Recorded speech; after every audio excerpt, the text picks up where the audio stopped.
matak sok tinggal di gereja aya kipas angin moal bahaya lantaran Yesus teu make calana jero ningsat sia culaget kikian da bubar kabeh.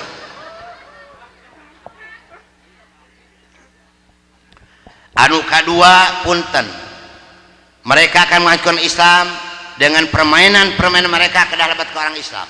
Ternyata betul orang Islam di mana-mana di kota di kampung geus katungkulkeun ku permainan Yahudi yang Nasrani, poho karena waktu ibadah salat, poho karena ibadah nu lainna komo keur ngamamurkeun masjid geus poho sama sekali lantaran permainan Yahudi geus asup ka orang Islam. Contoh, maaf punten naon eta tah permainan anu kartuna bulet-bulet beureum teh naon tah? Tah tukang gapleh ngajawab. Aya tukang gapleh di dieu. Seueur. Naik sia ka dieu naik. Naik. Urang gelut jeung dewek nepikeun ka modar lamun gapleh ajaran Islam. Pang goblok-goblokna jelema, pang tolol-tolol jelema lamun ngaku agama Islam anu masih kene nyekel kartu gapleh. Goblok jeung tolol. Saya orang Cina Pak, maaf. Cik perjudian kartu ti mana mimitina datangna. Nah tu orang Islam nu makena belegug. Ti mimiti kiu-kiu, nyuk-nyuk, capsah, jisong, maciok, rumen, gapleh, togel, domino, huahoe, pan Cina dalangna. Nah orang Islam nu makena belegug. Da beda tu tukang gapleh masirahna ge jiga balak genep. Tah biasana dalang gapleh mah di mana-mana ge RT tah. Mana si RT na sina naik ka dieu? Ka dieu. Dewek siap jeung paehna sok. Da kuring dalangna nu keur ngancurkeun Islam. Matak ngabedakeun RT tukang gapleh jeung RT tukang salat gampang. Tinu naon kacirina? Tina leungeun. Leungeun RT tukang salat mah takbirna bareng Allahu Akbar, betul. Sarua tah panjangna sok RT tukang gapleh sina naik ka dieu. Urang ukur kami leungeun pasti anu katuhu panjang 5 cm urut ngabantingkeun kartu. Nah pak lamun aya tukang gapleh maot tong disebut maot haram hukumna modar. Mangga kupingkeun ke bijeng ku bapak tukang gapleh lamun mehan balak genep modar sia ku aing. Eueuh tukang gapleh mehan balak genep maot eueuh. Betul. Entong disolatkeun keur antep sina salat sorangan. Entong ditahlilan, entong dipangmacakeun Yasin, anggur pangmacakeun surat Al-Gapleh. Balak kosong, balak hiji, balak 2, balak 3, balak 4, balak 5, balak genep, lamun modar kabebeng. Keheul Pak. Kuring rek nanya ka bapak-bapak tukang gapleh. Pak, asal kata gapleh cek agama Islam asal kata tina naon? Goplah, gopilun, poho mau pohokeun, lupa melupakan, lalai melalaikan. Sok tukang gapleh tilah jikiri masjid. Karek 5 menit bujuna jiga nu boga bisul. Nah ari men gapleh si koplok ti isukna ka sore jadi. Keur jongjon main gapleh ngong adan duhur jam 12 kurang 5 menit eureun moal. Moal da jumlahna can 200. Cik perlu gapleh perlu sholat. Wa aqimi sholah inna sholata tanha anil fahsai wal munkar. Dan dirikana sholat, semua sholat ini mencegah perbuatan keji dan mungkar. Innani anallahu la ilaha illa anna fa'budi wa aqimi sholata li dzikri. Sesungguhnya kami ini adalah Allah, tiada Tuhan yang hak selain aku, maka sembahlah aku dan dirikana sholat untuk mengingat aku. Sholat heula bager lain gapleh. Kamu nu keur gapleh ngabantingkeun balakeun terus modar. Gapleh digede-gedekeun eta kamari Agustusnya Pak RW jeung panitia Agustus sarua belegugna. Gapleh dipake pertandingan si koplok. Ngajarkeun teh olahraga. Olahraga ti mana eta gapleh belegug sia ka dieu naik. Nah teh era kira-kira di hari-hana dipanggil ke panitia hareupeun umum kana panggung. Juara pertama gapleh Bapak Ahmad. Lain juara dan si koplok. Yeuh dengikeun sia ku gegeber tukang gapleh. wah kagok hadieu Pak paling balikna gelut lah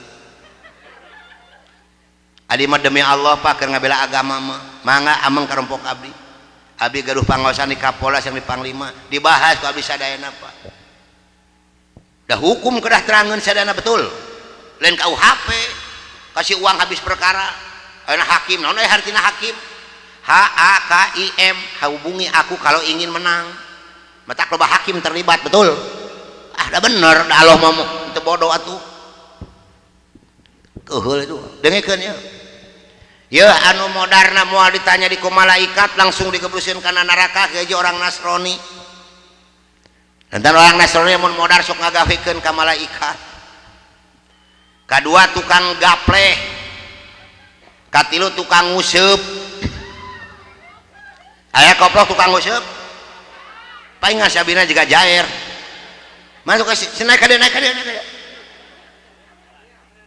cikuring rek nanya Pak ari nguseup ajaran Islam sanes kan Inggris jeung Prancis da kuring dalangna supaya poho kana waktu ibadah urang beri kana ku agama tukang nguseup dengekeun sia koplok aya tukang nguseup sok salat asar kumaha hukumna cek agama urang lamun dengarkeun salat asar man taraka salatal asri habitu amaluhu sing sanungakeun salat asar beak tah amal kasayanana pan asar teh indungna poe laporan harian malaikat kalau dina waktu asar gantina poe orang Islam pada asar jam 12 penting mah Yahudi dalangna koplok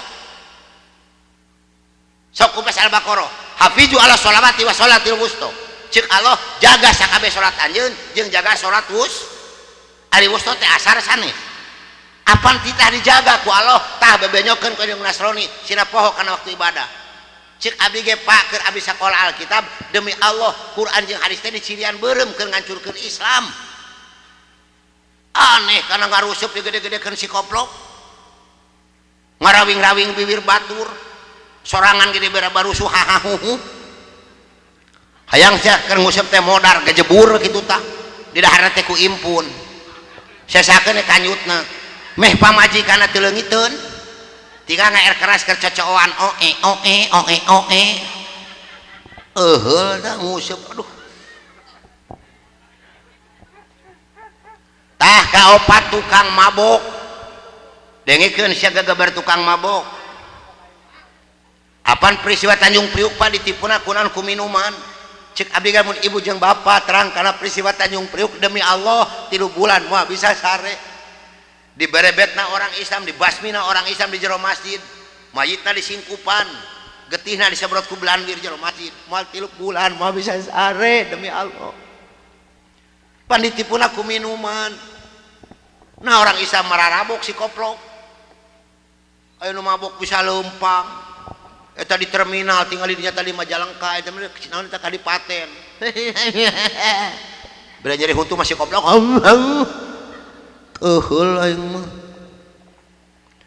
mangga emutan kibu sareng ku bapa cik orang Nasrani lamun modar di dunyana diasupkeunna kana naon kana peti tamelacek orang Cina pangna bisa ngadongengkeun ka ibu jeung ka bapa baheula mitoha abdi modarna kitu modar dan Nasrani Pak abdi sok bingung lamun mikiran orang Kristen paeh Pak pan orang Kristen paeh sok didangdanan leres leuwih-leuwih ti panganten eta mitoha keur modar meuni lucu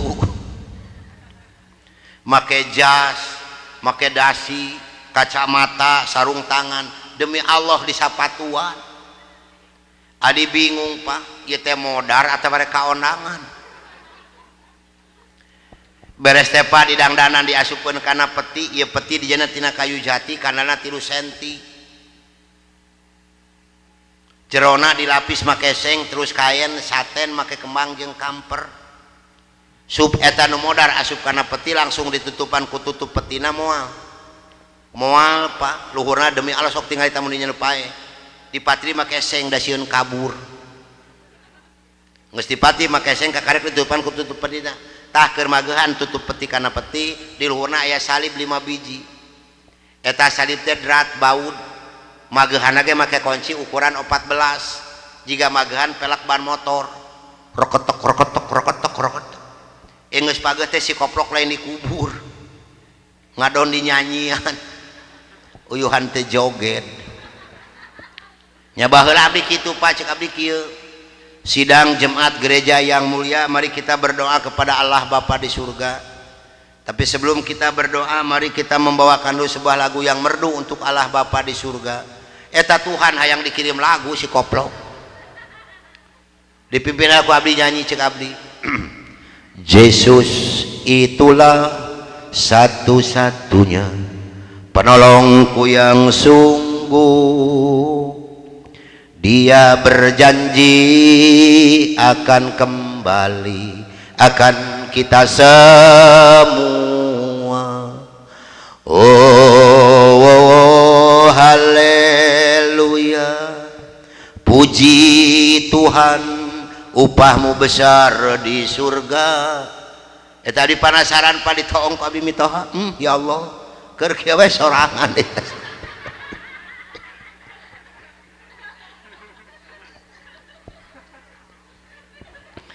Beres dari nyanyian dibawa ke kuburanana. Di kuburan geus aya liang lahat. Ieu liang lahat demi Allah jerona geus ditemok make bata hareup tukang kiri kanan diperes tera alus rapih pisan. Sub eta peti asup kana liang lahat langsung di ruang ku taneuh moal. Moal Pak Bu da meunang ngalus-ngalus.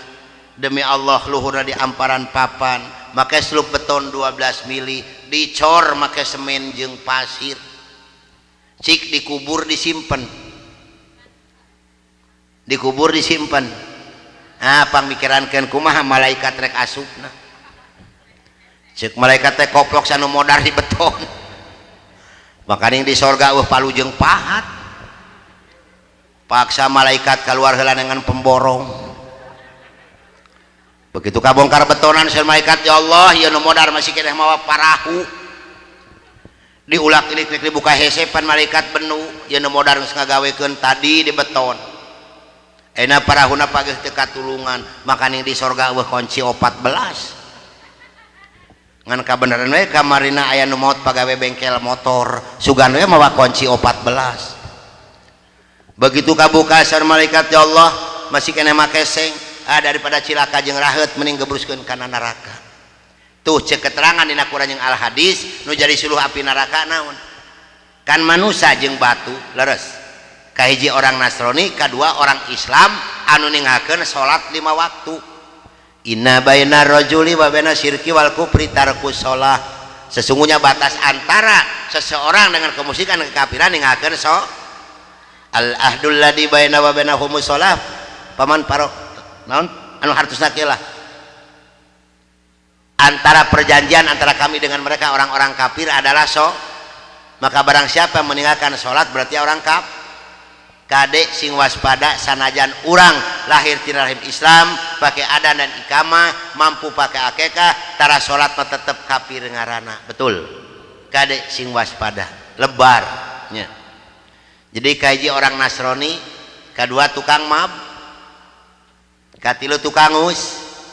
Ngan tukang nguseup mah punten Pak dipikanya ku malaikat. Keun sina seurih heula si koplok lah. Engke tinggal ngadedetkeun. Kumaha nyahna? Tukang nguseup sana digejeburkeun di ayun-ayun heula. Kumaha ngayun-ngayunna bibir tukang nguseup dikait make eretan teng wajah. Keheul Pak ka tukang nguseup teh.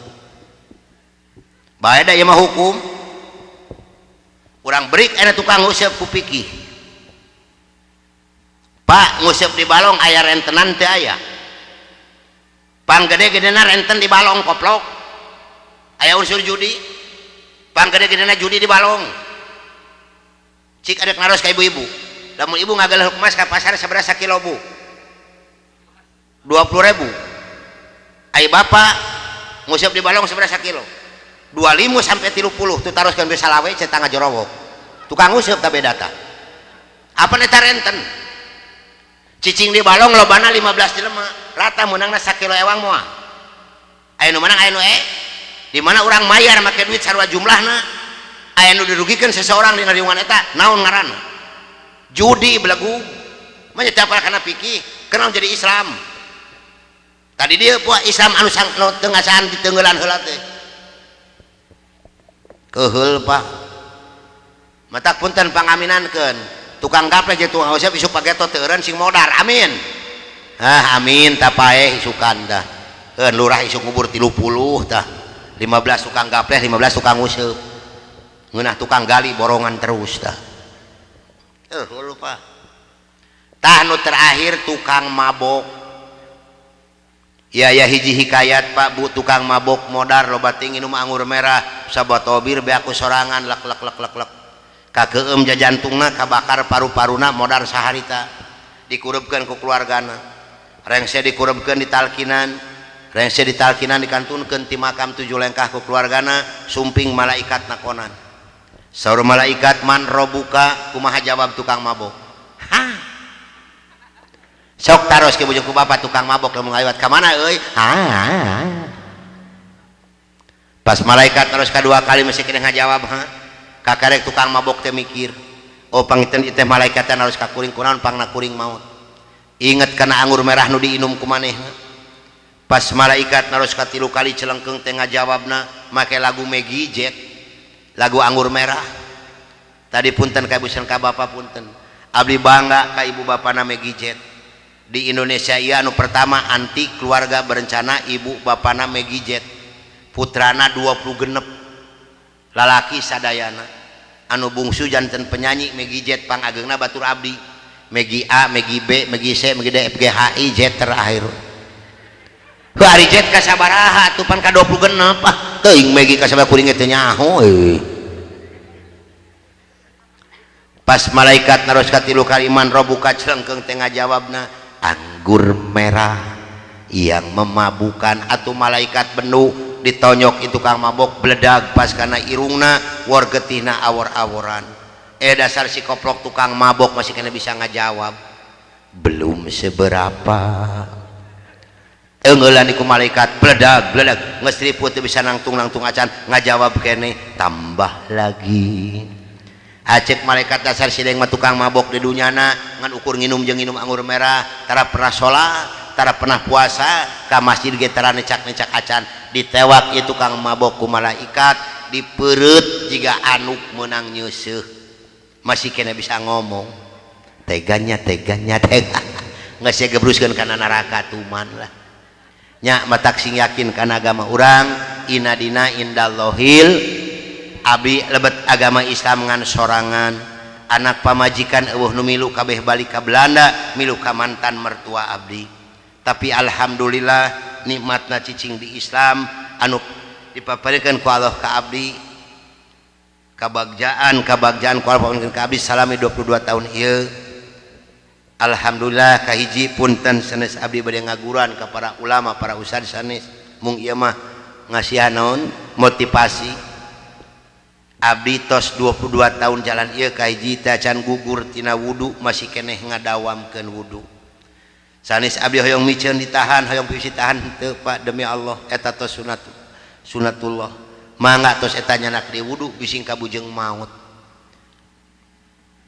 alhamdulillah tos 22 tahun jalan ieu kabahagiaan ku Allah paparikeun ka abdi teh can pernah gugur ngalaksanakeun salat fardu berjamaah di dalam masjid atau mushola ti mimiti abdi bisa ngadirikeun salat can pernah abdi ngalaksanakeun salat fardu di jero imah kecuali sunnah dan alhamdulillah tos 22 tahun jalan ieu kabahagiaan ku Allah paparikeun ka abdi teh can pernah gugur ngalaksanakeun salat subuh dan isya berjamaah dalam keadaan apapun cek paribasana abdi gering riput teu bisa nangtung acan demi Allah ngabelan keluarga abdi nu ayeuna ngaluarkeun 2 bungkus rokok gudang garam maparinan ka hansip keur ngagotong abdi ngalaksanakeun salat subuh dan isya berjamaah dan alhamdulillah tos 20 tahun jalan ieu abdi teh can pernah gugur ngalaksanakeun salat tahajud kumargi tahajud kanggo abdi wajib hukumna di antara salat sunah nu aya dina Al-Qur'an angin tahajud maka sareng saur Kangjeng Rasul di mana urang teu bisa ngalaksanakeun salat tahajud sarua jeung ceulina dikihan ku setan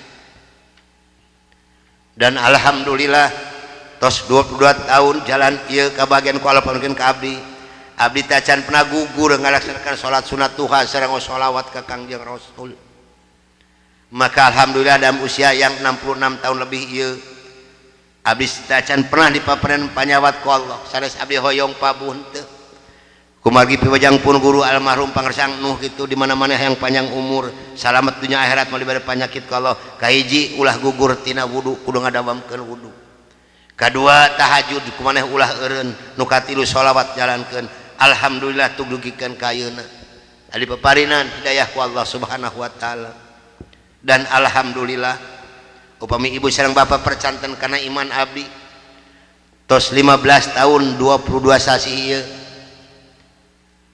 punten 15 tahun 12 sasi hirang tilu dinten abdi monok mung 3 jam can pernah ngasaan sarebeurang ieu nikmatna lamun urang tos terang lebetna Quran tos terang lebetna agama Islam kanikmatan nu paberian ku Allah ka diri abdi alhamdulillah sanaos abdi tantangan seueur Pak abdi tantangan sanes ti orang Kristen tapi ti orang Islam nyalira komisi seueur nu ngakeun agama Islam ari salat karara majelis talim karosong pasantren karosong ari sakola umum dibeberi kabeh budak teu ngaji teh salat mah tara digeunggeureukkeun tapi budak lamun teu ngapalkeun jeung teu les pan dicarekan ku indung bapana abdi gaduh putra tinu ayeuna 3 teu aya nu di SD SMP Bu alhamdulillah sadaya di pasantren nu kadua usiana nembe 18 tahun jalan tos gaduh gelar S2 ti Kairo kamari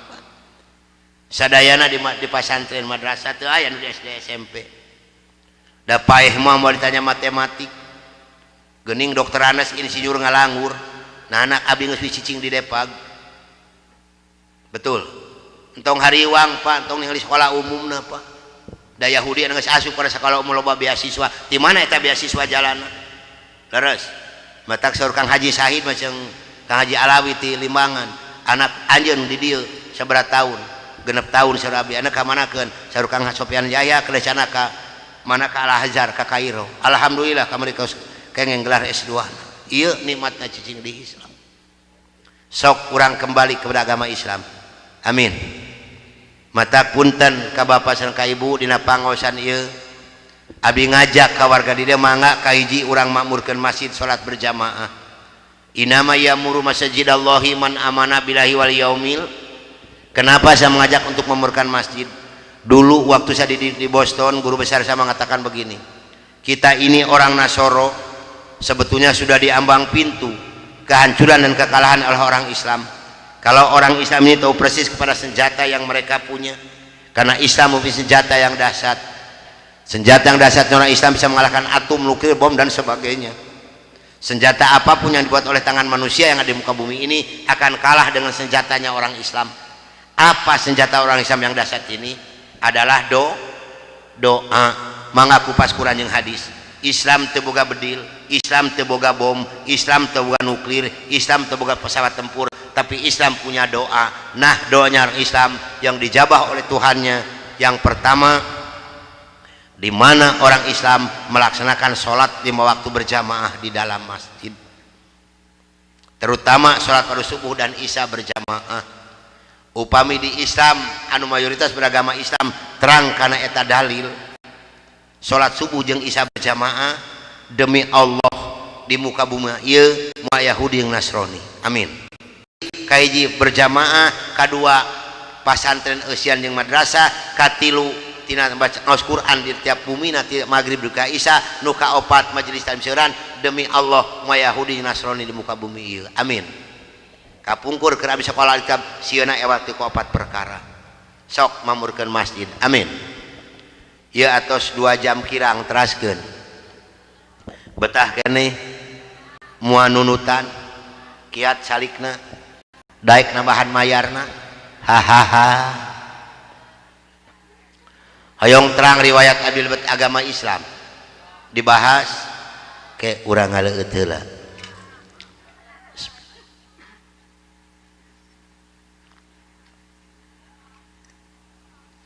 Amis teuing giung Pak teh digulaan kapan teh digulaan mah giung meureun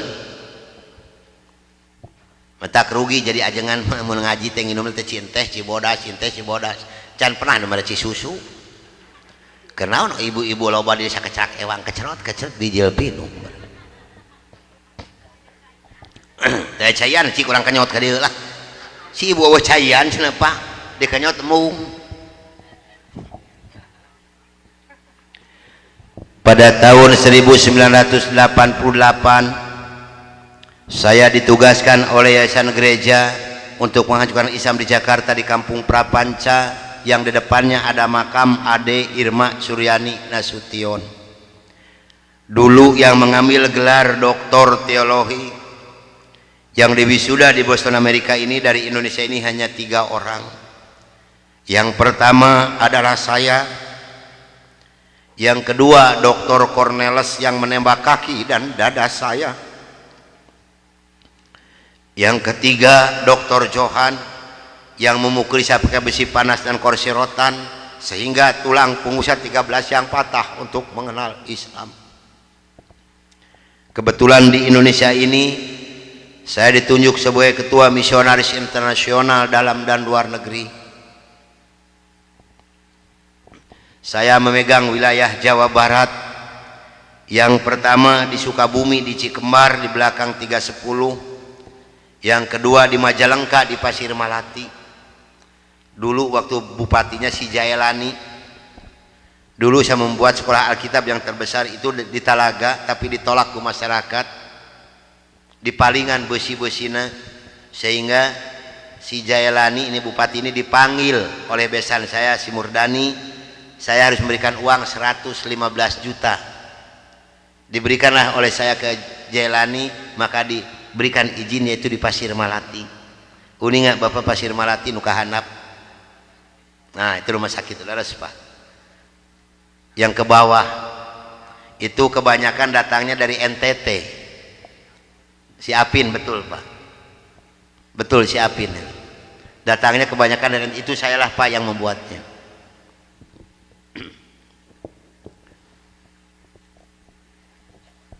Dan saya membagi-bagikan kekayaan untuk mengiming-imingi orang Islam masuk agama Nasrani dengan uang, pakaian, beras, indomie, susu, gula pasir, dan kebutuhan hidup sehari-hari. Maka jangan salah, kalau ada orang Islam yang menggadaikan akidahnya masuk agama Nasrani, ini urusannya bukan keimanan, tapi urusannya beteng bising teu nyatu. 26 provinsi saya jelajahi ke pelosok-pelosok desa untuk menjajakan agama saya door to door. Dulu tugasnya untuk mengajarkan Islam yang pertama adalah Pulau Jawa, Jawa Barat, Jawa Tengah, Jawa Timur. Yang kedua Kalimantan, yang ketiga Pulau Sumatera, yang keempat Sulawesi. Yang paling harus hancur oleh Nasrani yang dibina di Amerika ini, yang dikasih tanda merah adalah Jawa Barat. Kenapa Jawa Barat yang harus hancur pertama? Karena Jawa Barat adalah basis pasan. Mangga ibu sareng bapak milarian ke Jawa, ke Sumatera, ke mana ayah henteu pasantren juga di Jawa Barat. Mual ayah di Jawa Barat ke gunung-gunung, ke leuweung tos seueur pasantren, betul. Di Jawa aya ge ararageng, jeung orang Jawa mah gado-gado. Sakeluarga agamana 4 macem. Karena orang Jawa mah tos ditipu kayak dengan Nasrani, diolo akidahna nyata ku kiju jeung roti. Maka orang Jawa diberikan hadiah oleh Belanda satu negara, yaitu negara Suriname. Itu orang Jawa sadar termasuk rud kulit, turunan orang Solo. Itu hadiah dari Belanda. Begitu saya punya tugas mengajukan Islam di Jakarta, terbentuklah satu rombongan 15 orang, termasuk di dalamnya saya, Dr. Cornelis dan Dr. Johan. Berangkatlah dari Bandung jam 12 malam dengan sebuah kendaraan kijang, yang pegang setir di sebelah kanan saya adalah Dr. Cornelis. Dulu tugasan untuk mengajarkan Islam ini, saya mohon maaf pada ibu dan bapak yang hadir malam ini, barangkali ada yang kampung halamannya saya sebut, saya mohon maaf yang sebesar-besarnya. Sayalah orangnya yang dulu pada tahun 82 mengasuhkan umat Islam, membuat gereja di Cipatujah, Tasikmalaya, di Kampung Muncang Kohok dan di Cineam, di Kabupaten Kuningan, di Cigugur, di Cisantana dan Sukamulya, yang membuat rumah sakit Kawaluyaan dan membuat Guha Maria adalah saya. Di Kabupaten Indramayu, Kampung Eretan dan Kampung Haurgelis, di Kabupaten Ciamis, di Panawangan, di Cisuru dan di Cikupa, di Kabupaten Cianjur, di Ciranjang, Palalangon, Pasinangka, Gunung Halu, Calincing, di Kabupaten Subang, di Pamanukan, di Banten, di Malingping, di perbatasan antara Cikijing dengan Majalengka, di Kampung Subang, itu anu kakanan panu aya masjid itu Agung Gumelar, itu saya membuatnya Pak. Di Kabupaten Bandung, di Banjaran, di Arjasari dan di Gambung Ciwidey. Namun alhamdulillah setelah saya diberikan taufik dan hidayah oleh Allah Subhanahu wa taala, saya belajar dan kembali saya mengajar mereka agar mereka kembali ke jalan yang benar, kepada agama yang Allah ridhoi. Inna dina indallahil. Saya mohon bantuan doa dari ibu dan bapak yang hadir malam ini agar saya diberikan kekuatan oleh Allah Subhanahu wa taala. Karena yang paling sulit untuk disampaikan kembali oleh saya, maaf, 2 kabupaten. Yang pertama Kabupaten Kuningan di Cigugur, ini sekitar 45% lagi. Insya Allah tanggal 16 kalau tidak salah, sekarang ada pengajian ke sana. Di sana sudah ada bangunan, sekarang ada sekolah tinggi ilmu Al-Quran, madrasah sanawiyah aliyah. Kalau di bawah gereja, di atas masjid, di atas gereja, di bawah masjid di Kuningan ini Pak. Perkembangannya sudah bagus, tinggal 45% lagi. Yang kedua di Cianjur, di Ciranjang. Kenapa ini sulit untuk disampaikan kembali Pak? Maaf, karena kedua kabupaten ini dananya dipasok per bulan 1,6 miliar. Ini untuk 2 daerah Pak. Kemarin seorang letkol dari Kodam mengatakan kepada saya, Pak Kiai, betul-betul Nasrani ini jahat. Kenapa Pak? Kalau kolonel saya katakan 8 miliar setiap bulan dikirimkan ke Indonesia untuk mengajukan Islam. Ini jangan salah Pak, karena mereka punya program tersendiri. Di Islam, Ustadz siapa yang menggaji Pak? Saya dulu tahun 64-65 demi Allah gajinya sudah 6.700.000. Itu 64-65 Pak. Sehingga begitu saya masuk Islam, maaf, 13,9 miliar demi Allah tidak saya bawa serupiah pun. Begitu saya punya tugas mengajarkan Islam, berangkatlah dari Bandung jam 12 malam dengan sebuah kendaraan Kijang. Yang pegang sendiri sebelah kanan saya adalah Dr. Cornelis. Selama hidup saya memegang agama Nasrani, saya belum pernah mendengarkan adzan subuh. Adzan duhur, asar, maghrib dan isya saya tahu. Kalau adzan subuh, kuping saya belum pernah mendengarkan, karena saya belum pernah bangun sesubuh itu. Begitu nyampe di Jakarta, di Kampung Prapanca, bertepatan dengan berkumandangnya adzan subuh. Kata Dr. Cornelis kepada saya, "Bro, tolong dengarkan adzan orang Islam ini kok goblok sekali, aneh-aneh." Saya buka kaca jendela pintu, mau bisa dengarkan ini adzan. Betul Bro, orang Islam ini kok adzannya aneh-aneh. Kebetulan di Jakarta, di Kampung Prapanca ini, saya mengontrak sebuah rumah yang besar khusus untuk penginjil. Yang punya rumah namanya Bapak Rosid. Beliau adalah seorang sarjana agama Islam yang mengajar sekolah dasar negeri. Kata Dr. Cornelis kepada saya, "Bro, karena bro sebagai pemimpin dan ketua kami yang berhak dan berani untuk menanyakan masalah ini, tolong besok tanyakan kalau kita sudah nyampe di rumah kontrakan." Oke, besok akan saya tanyakan. Begitu saya nyampe di rumah kontrakan, kendaraan saya masukkan ke dalam garasi dan sebagian barang-barang diturunkan. Kira-kira jam 7 pagi, Pak Rosid ini keluar dari rumahnya mau mengajar. Karena kebetulan rumah yang saya kontrak dengan rumah beliau bersebelahan, hanya terhalang oleh satu jalan yang kecil. Begitu saya lihat beliau sedang menyalakan sepeda motornya, saya memberanikan diri menghampiri dan menyapa beliau. Kata saya, "Selamat pagi, Pak." "Oh, selamat pagi, Bapak Pendeta. Kapan datang dan apa kabar?" "Baik, Pak, dan baru saja saya tiba." Ngobrol punya ngobrol. Akhirnya saya memberanikan diri kepada beliau menanyakan tentang ajaran agama Islam. "Pak, apakah boleh saya bertanya kepada Bapak tentang ajaran agama Islam?" Dengan senyuman yang manis, muka yang cerah, beliau memberikan jawaban kepada saya. "Silahkan Bapak Pendeta." Dengan senang hati dan kedua tangan saya terbuka, insya Allah apa yang akan Bapak Pendeta tanyakan akan saya jawab. Mari Bapak Pendeta kita ke dalam rumah, jangan ngobrol di luar, lebih luasa kita ngobrol di dalam rumah. Saya dibawa masuk ke dalam rumah beliau, sehingga beliau ini berani mengorbankan tugas negaranya, tidak jadi mengajar karena ngobrol dengan saya sampai jam 3 sore. Yang pertama sekali saya tanyakan kepada beliau adalah tentang azan. "Pak, kenapa orang Islam ini kok adanya aneh-aneh?"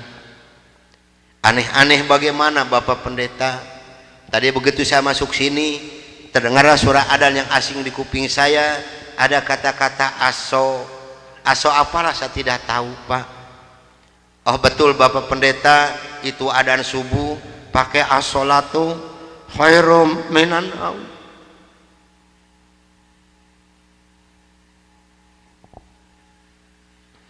"Apa artinya, Pak?" Beliau memberikan jawaban kepada saya, "Lebih baik sholat daripada..." Bukan semakin tertarik kepada Islam, tidak, tapi saya semakin membenci. Kenapa? Karena iri di dalam hati saya. Kenapa orang Islam ini berani meninggalkan tidurnya untuk melaksanakan ibadat pada Tuhannya dengan kata-kata yang ada di adzan ini? Maka timbullah kata-kata yang keluar dari mulut saya yang sangat dan sangat menyakitkan Bapak Rosi dan umat Islam yang lainnya. Kata saya, "Kalau begini orang Islam ini lebih goblok lagi, kapan molornya kalau sholat melulu?" Dulu sebelum saya mengenal kepada Islam, banyak sekali yang beliau terangkan kepada saya tentang ajaran agama Islam, dan akhirnya beliau memberikan satu Al-Quran dengan terjemah produksi Departemen Agama.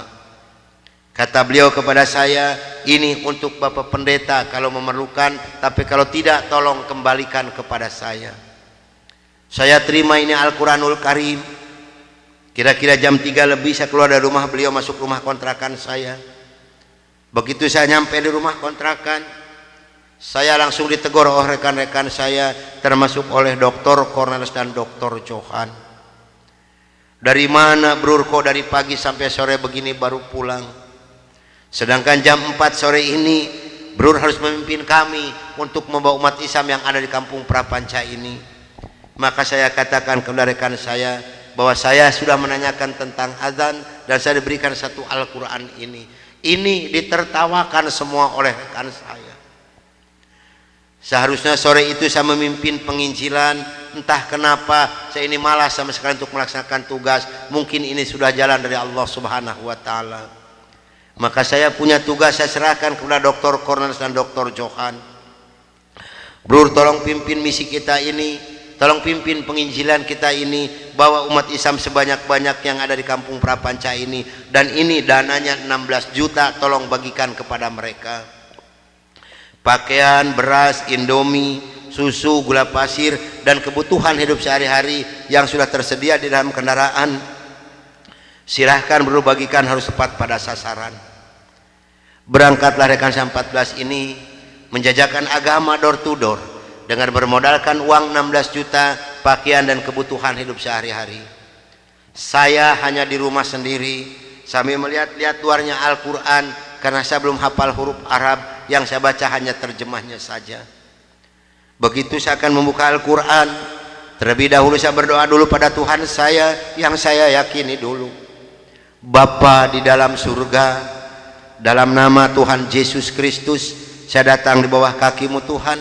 Saya mohon petunjuk dan pertolongan daripadamu Tuhan. Tolong celikan mata hati saya dan bukakan mulut saya.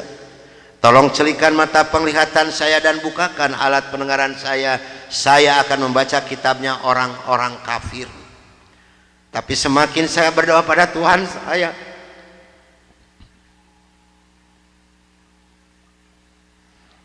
semakin terbukalah dalam Al-Quran ini. Ini suatu keanehan yang nyata di dalam kehidupan saya. Karena saya bingung membuka Al-Quran ini dari mana pertamanya. Begitu saya membuka Al-Quran langsung surat Ali Imran. Di dalam surat Ali Imran ini timbul kembali keanehan yang kedua di dalam benak saya. Kenapa dalam surat Ali Imran ini kok hanya 2 ayat yang diberi tanda merah, yang lain tidak ada? Yaitu Ali Imran 85 dan 102. Ini kalau ibu dan bapak percaya pada iman saya, selama 3 bulan kurang lebih saya tidak pernah merasakan tidur.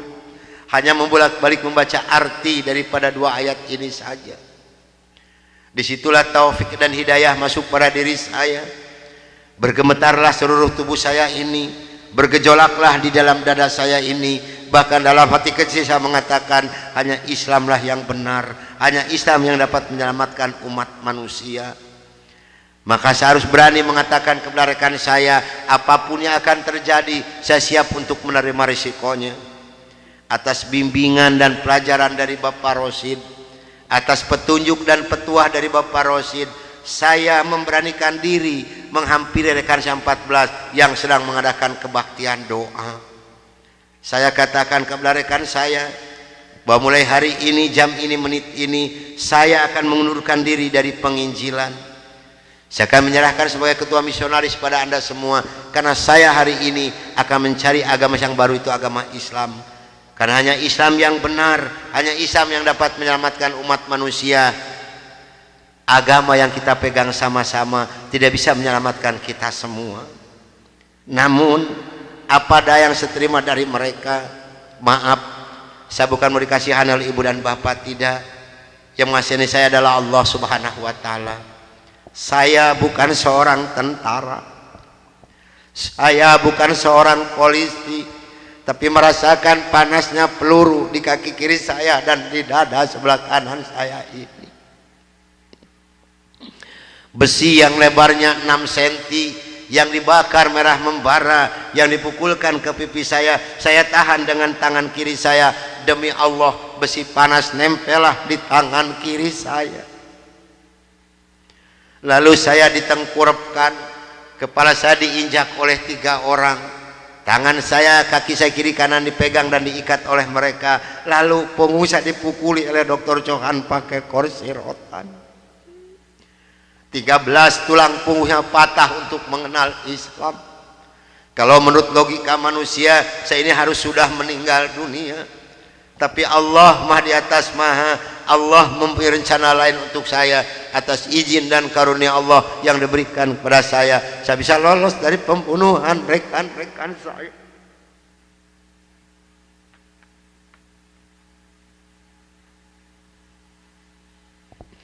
Sambil merasakan panasnya di kaki kiri saya dan di dada sebelah kanan saya, pedihnya di tangan saya, ngilunya di punggung saya loncat keluar dari rumah sambil berteriak mengucapkan La ilaha illallah Muhammadur Rasulullah. Padahal ini asing di mulut saya. Belum pernah ada seorang pun yang mengajarkan kalimat thayyibah di dalam mulut saya ini. Belum pernah sekalipun saya belajar kalimat thayyibah di dalam mulut saya ini. Ini maunah yang pertama Allah berikan melalui mulut saya. Dan alhamdulillah saya mendapatkan pertolongan dari seorang cim-cim yang beragama Buddha. Saya dibawa masuk ke dalam rumah beliau. Lalu baju saya digunting karena jadi satu dengan kulit. Lalu yang bekas luka besi panas dari dikocrotin pakai kecap oleh beliau. Kaki saya ditahan pakai kayu bekas pegangan sapu, diikat pakai benang rapia. Punggung saya diikat pakai samping. Lantas saya dibawa beliau ke rumah sakit Fatmawati. Selama 3 bulan 27 hari saya berbaring di dalam rumah sakit, merasakan hancurnya tubuh saya ini, pengen mengenal Islam. Dan alhamdulillah setelah Allah memberikan kesembuhan kepada saya, beliau pula lah yang membiayai saya, sehingga saya kembali memohon pertolongan kepada Cim ini. Cim, tolong saya, bawa saya kemana saya harus pergi, karena saya pengen memeluk agama Islam.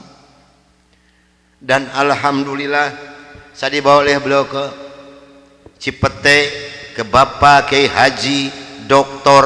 Idam Khalid, saksi yang masih hidup. Yang membina kesama yang pertama adalah Bapak Hamjahas. Maka kata beliau kepada saya, kalau Anda pengen masuk Islam yang kapah dan istiqomah, Anda jangan dulu mengenal Al-Quran, Anda jangan dulu mengenal sholat, tapi Anda harus dulu mengenal isi daripada dua kalimat syahadat yang barusan Anda ucapkan. Alhamdulillah selama 3 bulan kurang lebih saya dibina oleh beliau untuk mengartikan isi daripada dua kalimat syahadat. Barulah saya marifatullah. Disinilah nikmatnya iman dan nikmatnya ibadah yang saya rasakan sampai detik ini. Lalu saya suruh pulang dulu oleh beliau, karena saya masih mempunyai keluarga, itu anak dan istri. Ternyata keluarga saya telah mendapatkan laporan dari Kansa 14 dan dari Dewan Gereja Indonesia bahwa saya telah murtad masuk agama Islam. Begitu saya nyampe di rumah saya lihat dengan mata kepala saya sendiri, pakaian saya, ijazah saya, semua dibakar oleh putri-putri saya dan istri saya di hadapan mata saya.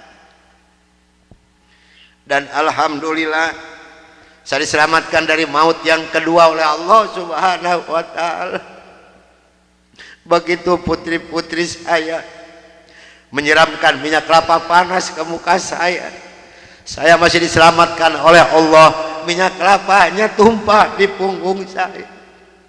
Ini adalah darah daging saya sendiri yang menganiaya saya, bukan orang lain. Lalu kepala saya dilempar pakai cobek, dipukuli pakai setikasti, sampai saya diusir caci maki dengan kata-kata yang sangat keji yang keluar dari mulut darah daging saya sendiri. Nyah, engkau di hadapanku anjing, setan, babi, iblis, jangan menginjak rumah ini, haram rumah ini kau diinjak oleh setan dan iblis macam kau. Ini adalah darah daging saya sendiri, bukan orang lain. Dan alhamdulillah begitu saya meninggalkan rumah tangga saya, hanya pakai pakaian satu setel yang nempel di badan saya yang penuh dengan minyak kelapa panas. Harta kekayaan berlimpah luah demi Allah tidak saya bawa serupiah pun, karena saya pengen masuk Islam yang kapah dan istiqomah. Saya harus samina wa atona. Jangankan harta kekayaan yang berlimpah luah, putri-putri saya pun yang 3 saya putuskan. Mulai detik ini Anda bukan darah daging saya bukan bapak Anda, dan Anda bukan putri-putri saya. Titik sampai di sini. Jangan ada lagi pertalian darah antara Anda dengan saya. Kenapa saya putuskan kepada putri-putri saya yang 3? Karena saya takut besok atau lusa saya meninggal dunia, bagaimana tanggung jawab saya di hadapan Allah Subhanahu wa ta'ala. Maka alhamdulillah sudah hampir 22 tahun lebih ini saya belum pernah dipertemukan dengan batang hidungnya. Namun alhamdulillah, biarpun putri-putri saya tidak yang ikut satupun, Allah telah memberikan kebahagiaan kepada saya pada saat sekarang ini. Kebahagiaan yang Allah berikan kepada saya tidak bisa ditukar dengan sesuatu apapun yang ada di dunia ini. Sekalipun emas berlian sebesar gunung tidak mungkin bisa menukarkan kebahagiaan yang Allah berikan kepada saya. Kenapa? Karena rekan saya yang 14 yang dulu menganiaya saya, yang dulu mau membunuh saya, alhamdulillah sekarang sudah masuk Islam semua. Sekarang sedang jihad fisabilillah, sedang membela agama Allah, yaitu syiar agama Islam di daerah-daerah Nasrani. Itu yang pertama di Papua Barat di Manokwari, yang kedua di NTT Kampung Kalabai Kabupaten Alor, yang ketiga di Kalimantan Tengah di Sampit. Saya mohon bantuan doa dari ibu dan bapak yang hadir malam ini agar saya dengan rekan saya diberikan kekuatan oleh Allah Subhanahu wa ta'ala. Kalau ibu dan bapak pengen tahu dakwah Islam daerah Nasrani, demi Allah ini tantangannya adalah nyawa. Saya pun di Manokwari sedang menanak nasi, Pak Bu. Kalau Allah sudah mengizinkan saya harus meninggal, saya dipanah, ini kenal kemaluan saya. Allah belum menghendaki saya untuk meninggal, hanya 3 cm jaraknya ini panah. Sedangkan panah di Manokwari demi Allah bukan 1,20 meter panjangnya, tapi 1,60 meter panjangnya. Ujungnya sudah pakai racun. Ini perjuangan membela agama Allah darah Nasrani. Alhamdulillah perkembangan Islam di daerah Manokwari. Padahal Manokwari ini akan dijadikan kota Injil. Kalau Manokwari sudah jadi kota Injil, yang pertama tidak boleh ada adzan berkumandang, tidak boleh mendirikan masjid, tidak boleh ada perempuan yang berjilbab. Alhamdulillah di sana ada 297 orang yang masuk agama Islam, termasuk orang yang memanah saya. Kemarin tanggal 17 Desember saya baru selesai membuat masjid. Dari mana biayanya? Dari hasil pengajian saya. Saya mohon bantuan doa, karena kadang-kadang rekan saya di sana, Pak, maaf, 10 hari lebih tidak pernah ketemu nasi. Yang dimakan oleh rekan saya singkong direbus, yang penting terganjal perut, karena sulit mencari dana untuk dakwah di Islam ini. Dari mana makan mereka sehari-hari? Maaf, dari hasil pengajian saya. Karena mereka lepas dari gereja tidak ada santunan apapun. Siapa yang harus bertanggung jawab? Kita inilah sebagai umat muslim. Di Kalimantan Tengah ada 192 orang. Di sana, Pak, demi Allah tidak ada masjid satupun. Gereja ada 9. Paling banyak isi gereja 15 orang. Kalau saya mengadakan sholat berjamaah di Kalimantan ini, pakai kompas di luar, di lapangan, di atas disiram oleh mereka. Saya hanya bisa berdoa, ya Allah berikan taufik dan hidayah bagi mereka, karena mereka tidak tahu kedatangan saya ini mau apa. Alhamdulillah 4 hari kemudian 8 orang yang masuk agama Islam, maka berjumlah 192 orang yang ibu dan neneknya yang kupingnya pada panjang-panjang. Saya mohon bantuan doa, karena saya sedang membebaskan tanah untuk pembangunan masjid. Mudah-mudahan Allah memberikan jalan untuk saya untuk melunasi tanah di sana, untuk pembangunan masjid di sana.